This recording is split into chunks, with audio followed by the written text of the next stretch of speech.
Trump के tariffs का impact अब साफ दिख रहा है।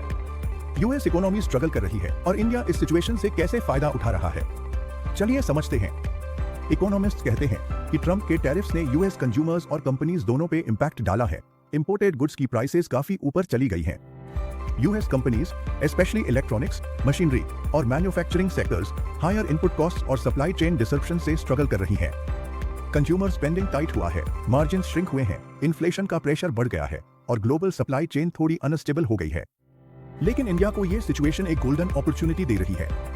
इंडियन एक्सपोर्ट्स को अब नए मार्केट्स और हायर डिमांड मिल रही है। स्टील, केमिकल्स, आईटी सर्विसेज जैसे सेक्टर्स में ग्रोथ देखने को मिल रही है। यूएस इंपोर्टर्स अब इंडिया और अदर कंट्रीज पे फोकस कर रहे हैं, चाइना के बजाय। लॉन्ग टर्म इंडिया का ट्रेड बैलेंस और ग्लोबल कॉम्पिटिटिवनेस इंप्रूव हो रहा है। एक्सपर्ट्स सजेस्ट करते हैं कि अगर इंडिया अपनी प्रोडक्शन और एक्सपोर्ट्स को स्मार्टली स्केल करे, ये सिनेरियो काफी इकोनॉमिक बूस्ट दे सकता है। स्टार्टअप्स और बिजनेसेस के लिए नई ग्रोथ अपॉर्चुनिटीज क्रिएट कर रहा है। इंडिया के लिए ये एक चांस है अपनी ग्लोबल पोजीशनिंग स्ट्रॉन्ग करने का और सप्लाई चेन में स्ट्रेटेजिक एडवांटेज लेने का। यूएस को फेस करना पड़ रहा है हायर कंज्यूमर कॉस्ट और इन्फ्लेशन प्रेशर, और बिजनेसेस के लिए इनपुट कॉस्ट अभी भी हाई है। इंडिया को मिल रहा है एक विंडो टू एक्सपेंड एक्सपोर्ट्स और स्ट्रेंथन ग्लोबल सप्लाई चेन्स।